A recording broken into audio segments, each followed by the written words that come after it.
Hello and welcome to The Big Picture. Concerns being expressed in the last couple of years over the increasing interest of the big corporates in the business of media came to a fruition with the Reliance Industries taking over the entire Network 18 and TV 18 group. The news which filtered in yesterday is now a reality, with the founder of Network 18, Raghav Bahal, having to quit from the company. The entire group with its digital platforms as well as the TV channels has now been entirely taken over by the Reliance group. This also resulted in the top journalists also apparently having to quit. The corporatization of the media scene has been happening for some time now, and this had been taken note of by the government as well as the TRAI. In fact, the TRAI, the Telecom Regulatory Authority of India, has done much work on this issue and has suggested cross-media restrictions. Will it be possible to have any such restrictions now?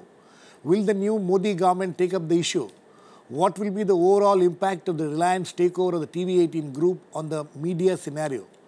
We will discuss all this today with S. Nihal Singh, veteran journalist and editor, Ashutosh, former managing editor of the IBN 7, one of the channels which have now come under the Reliance control, Dilip Cherian, founder chairman, Perfect Relations and the Media Observer, and Shalini Singh, deputy editor of The Hindu.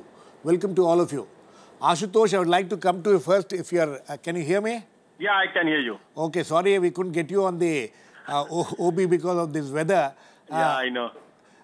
Ashutosh, were you expecting something like this to happen? And what do you think, how did you think this happened?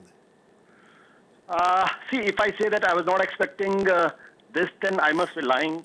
And in fact, when the deal was done, at that point of time, several apprehensions were raised by the journalists who were working over there, and there were serious doubts also. Sorry, Ashutosh, when you say when the deal was done, then when was that? Are you talking of 2012? Yes, when the Reliance, it was announced that Reliance is now part of the ownership. At that point of time, we were told that nothing of this kind will happen, and in fact, Reliance had come to the rescue to the Network 18 operation. They were supposed to have given a loan.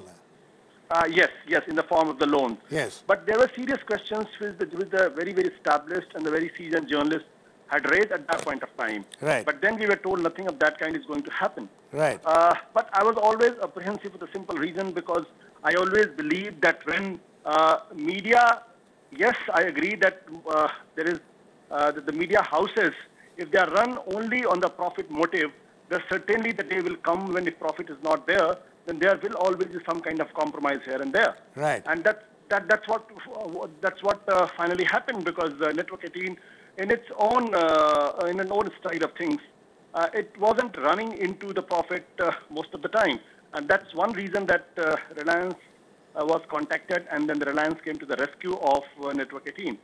But finally, the profit motive became so important, and that this deal has taken a shape which many of us had apprehended long back. So this is nothing short of a takeover, almost a hostile. Would you call it a hostile takeover?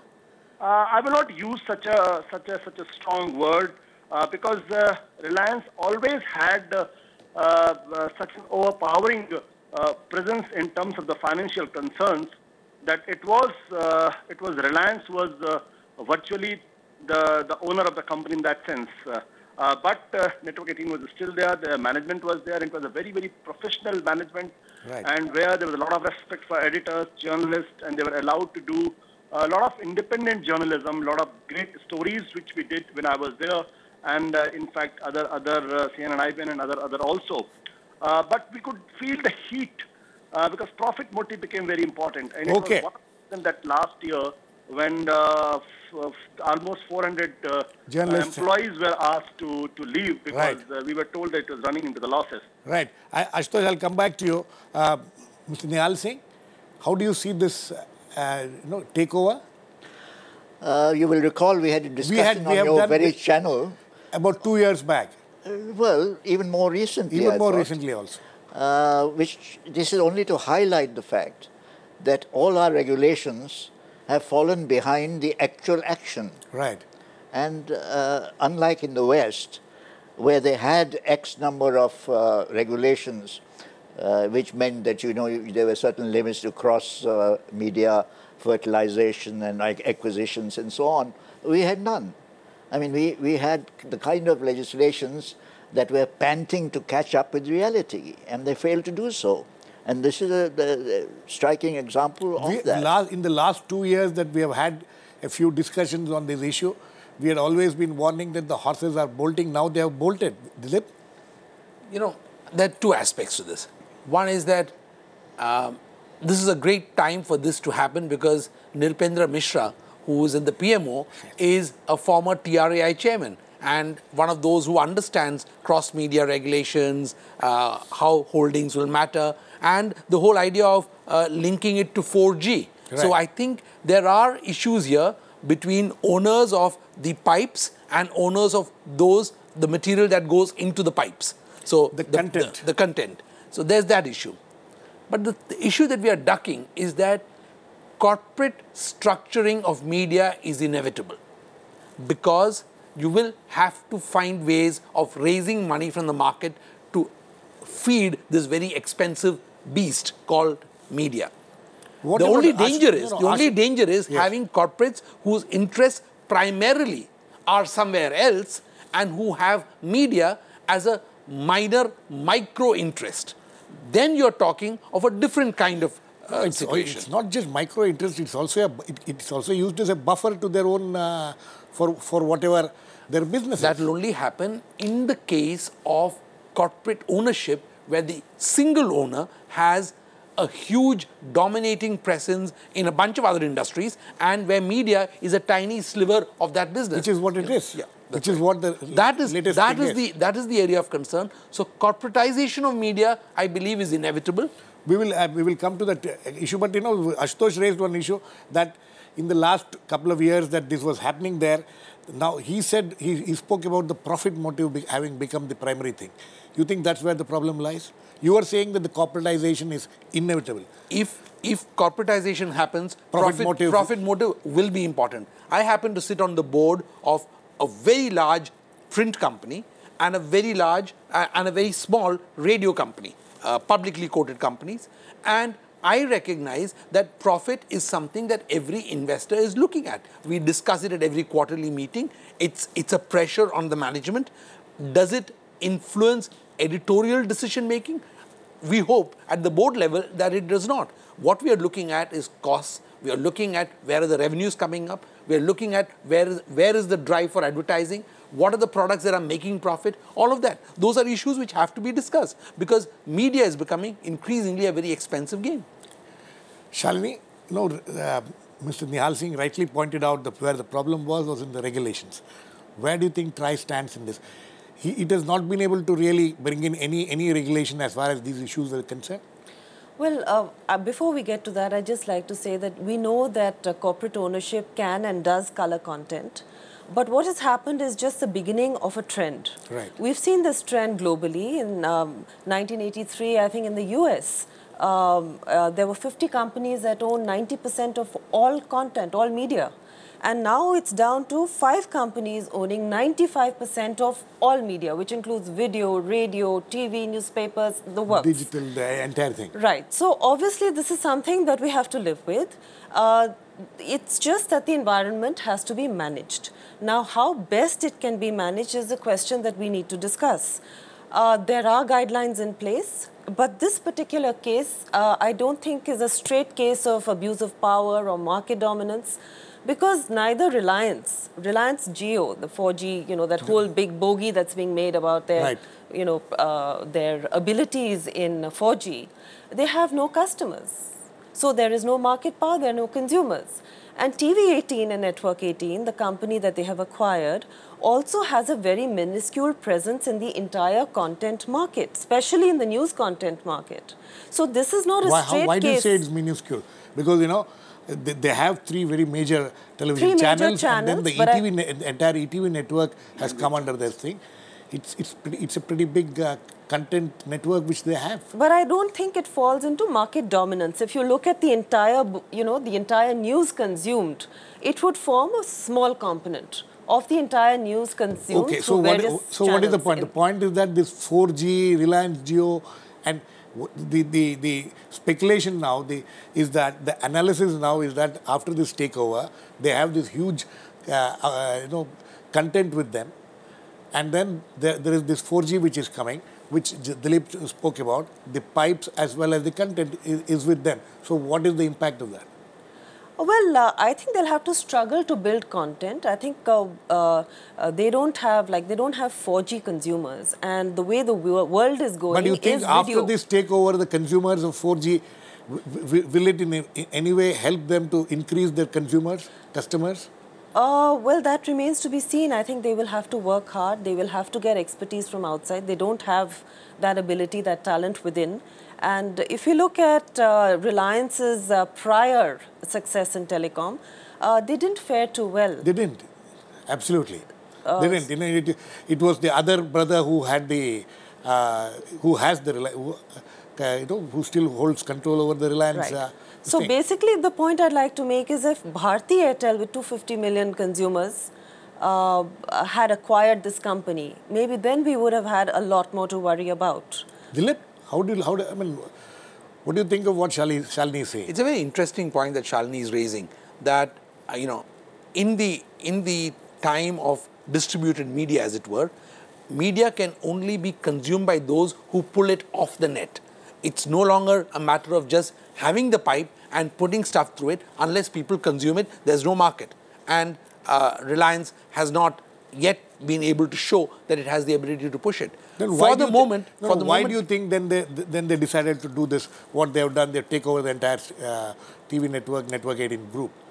Well, they're not going to let 4,000 crores of loans go down the tube. That's first. So they recognize that this 4,000 crores of loan which they had given could not be returned by the present owners or present people, and that's why they had to do this. The business model. Is that what you're trying to say? I think the business model that currently exists in television and TV 18 perhaps would never be able to find the resources to return this money. Forget the interest rates. Let me get Ashutosh. Ashutosh, would you agree with that? Is that the reason why this has happened? What has happened?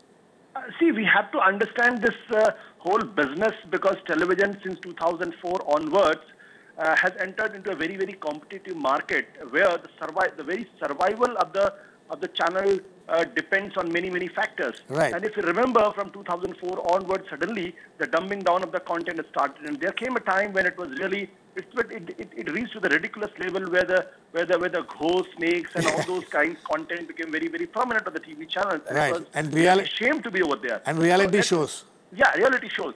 But what worried me at that point of time was it was not only the survival, but everybody wanted to make profit. Everybody wanted to be number one, number two, number three, because the revenue was directly related to the numbers you have. The TRPs. The TRP rating, which has really given a bad name to the TV channels. And still, if there is a serious question mark about the credibility of the content of the TV channels, TRP again is a very important factor. Right. And even the very recently in the election, if you had seen what I've observed as an outsider, because I was working somewhere else, not in the news business, I could say that the profit and the money and the revenue were playing a very, very dominant part, and you could have seen the shift in almost all the TV channels, which was directly related to the money coming from a particular political party, a particular political leader. Right. If all these channels had been run on the no profit, no loss basis, probably the sender, the content before the money or the revenue could have been different in that media, and the content would have been more independent in that sense. That's the bigger crisis I think we have to deal with in the future. It's not a question of the 4G or 3G or something else. It's a question of independence of the content and how this independence of the content can be maintained in future. If it is directly related with the profit, there will always be danger. But Ashutosh, my question still remains unanswered. You think that this takeover was inevitable as far as Reliance was concerned, because the kind of money which they are supposed to have loaned or whatever they would call it, that OCS or there were certain things being spoken about, is that the reason why that the present owner, Raghav Bahal and company, wouldn't have been able to pay back that kind of a loan which they had got? See, again, I'll get back to my older answer that if every day the management had to struggle to get extra money to run a channel, and then a person which has a great vision, has a great idea, but do not have the deep pockets, then inevitably things will move in a direction which will be out of his control or her control. This is exactly what has happened. This is exactly what I was saying. Okay. If the money part, if the revenue part becomes predominant, then obviously it will be difficult for any editor or any manager to run it independently, run it the way they want. And finally, it has led to a kind of situation which we all were thinking almost 2 years back might lead to. Okay. Mr. Nihal Singh, what is the signal this kind of an acquisition gives to the journalistic fraternity in general in this country? Well, I would imagine that there would be a certain amount of nervousness about this, which is inevitable. But, I would agree with the argument earlier made, which means that you cannot avoid corporates. It's a very, very expensive medium. Right. Let's face it. And with all the convergences coming in, it becomes even more astronomically expensive. So the main emphasis should be the rules of the road. And we're already late, as I suggested. But I think the new government should really go marching into framing the rules of the road for corporates to ensure that there is a measure of equity and measure of fairness. And that is very important. I mean, especially the point that was earlier made about the question of content. Now, I believe that content can be purchased. They have enough money to purchase good Absolutely. content. Yes. So I don't doubt that in the longer run. But the point is, where do we go from here? And what are the safeguards for the viewer and the user of these media? And, the astronomical rate of expansion Astronomical is rate of expansion. unimaginable. I mean, at least in the old days. We have discussed this earlier also. The question is about monopolies. Increasingly, are we looking at a situation where the news business, the business of news is getting monopolized, the diversity is getting lost? Well, of course. I agree That's with the Mr. danger. Nihal Singh. And I'd like to point out also that the TRAI had suggested, had recommended an institutional mechanism between the owner and the editor. Right. The only problem is what kind of mechanism and how do you make that, absolutely ironclad?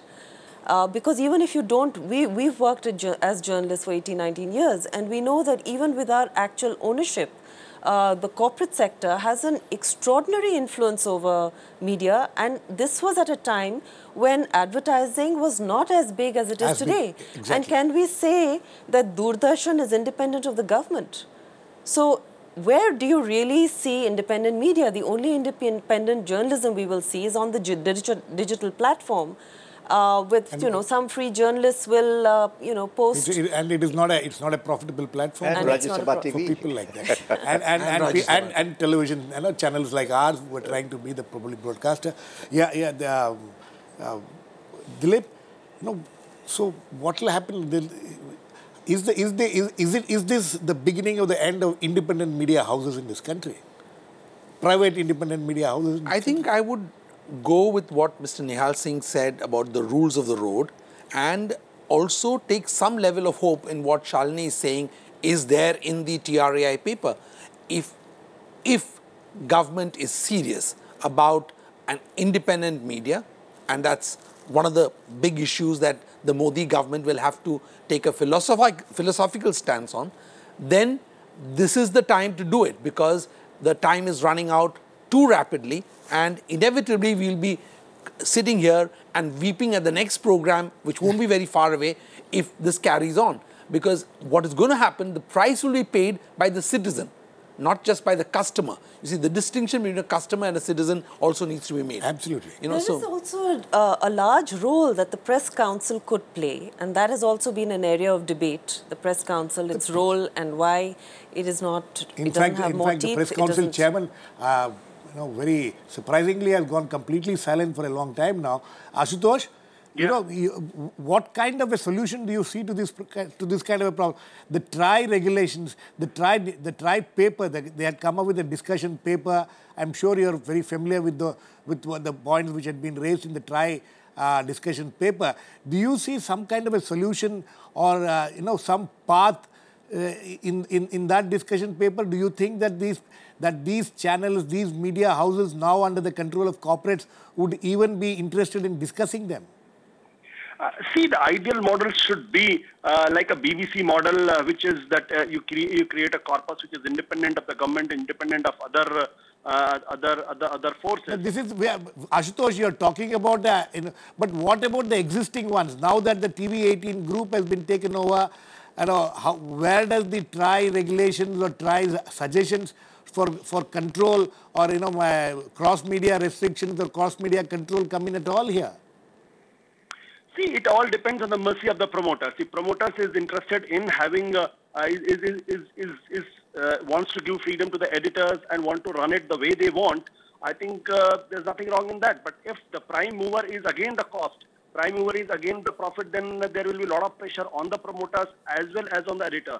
So I think we should think something beyond this. And I personally feel that the BBC model again is a good model where a certain amount of money is given and which money is not dependent on the revenue earned through advertisement or something else. Maybe some subscription model we can also find out. And where maybe there are professionals who are running the business part of it, but there is a constant pressure on the editors and the promoters that you have to earn extra money to run channels and to run newspaper and the print. Then there will always be a crisis. And I think that the time has come when if these news businesses under constant corporate pressures, under serious the cost, the profit pressures, then the content will seriously be compromised. And I think that's where we all have to sit down and think about it. Exactly. What kind of model we should evolve and how it should run. I think you made an important point there, Mr. Nihal Singh. That's the problem there, the content getting compromised.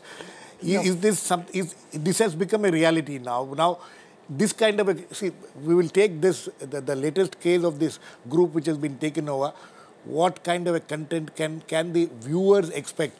Which is not, can we expect a non-compromised content there? No, but I'd like to say first that this BBC model, it doesn't work in India. It hasn't worked.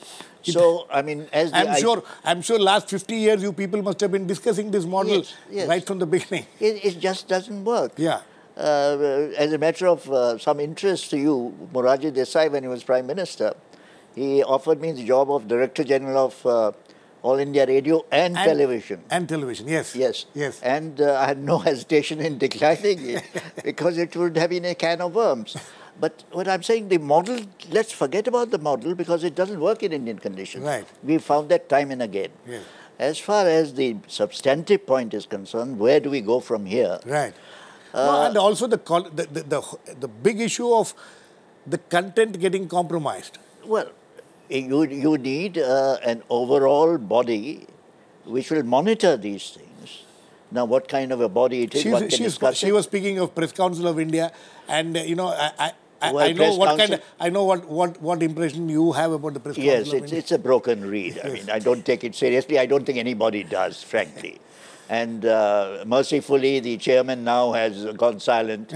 And you will remember that at one point there was one statement in 5 minutes. But anyway, leaving that aside, I think you have to have some kind of a screening organization, not a censoring organization, but an assessing organization which goes into the content and points out where it has gone off rails and where it is unfair. And it's certainly not the Press Council of India. No. As it exists now. Well, as it'll probably exist in the future too. In future too.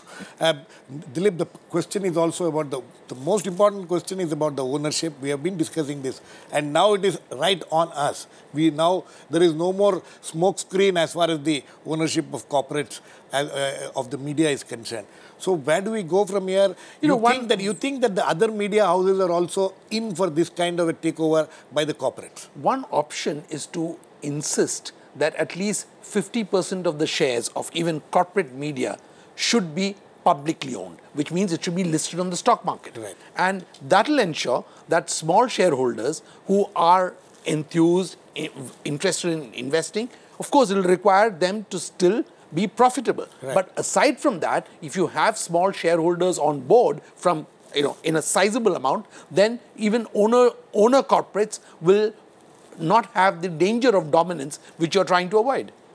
Ashutosh, you think that's an idea worth trying? Yeah, there's nothing wrong with the idea, but the only thing is then the question will come up, which many people might raise, that there is a intrusion in the freedom of expression, how the content can be assessed and all that. I think we need a free discussion on this, because this issue is getting to be lot more serious in the coming days, which I believe. And because right now what is happening, if you go to the down south and other areas, mostly the TV channels are owned by the political parties and the political leaders. Right. And it's not only the danger from the corporate India, but also from the politicians. Yes. And these channels and the newspapers owned by the politicians, they just reflect one point of view. Yes. And so how will you maintain the independence of content over there?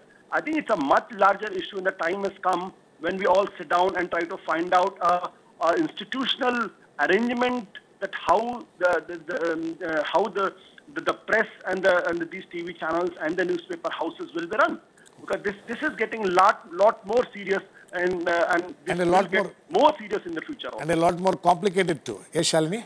I think our basic concern is more about news content. And I think while this may be the beginning of the end for independent media houses, thanks to the internet and 220 million subscribers and growing, I think it will not be the end of independent media at least. Okay, so but that's at least one hopeful note to end on. Do you expect the TRAI to take any steps following this, what has happened in the last 24 hours? From my experience, the TRA is extremely lethargic. It does not act even when it knows that telecom players are acting in collusion, acting in a cartel.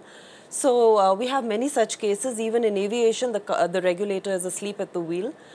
So I don't expect much from the regulator. Mr. Nihal Singh, do you expect the regulators to get into the act now? Well, and how important will you think will be the role of this government in trying to find a solution to this? What everybody now agrees that this has become a major problem. Well, my hopes are pinned on a new government. I hope it wants to do something, and something purposeful, and that this is a wonderful opportunity for it to demonstrate that it is serious about reforming one aspect of media which is crying for help, and as we have seen now by the latest developments. Okay. I think on that note, crying for help, yes, that's the word the veteran editor, Mr. Nihal Singh, says, that the media is actually crying for help from what has happened now. We'll wait and see who will come to its aid, and how we will be able to repair what has already been done so far. Thanks to all my guests, Mr. Nihal Singh, Shalini Singh, Dilip, Cherian and Ashutosh. Please keep watching. We'll come back with another issue on The Big Picture, same time on Monday. Meanwhile, have a great weekend.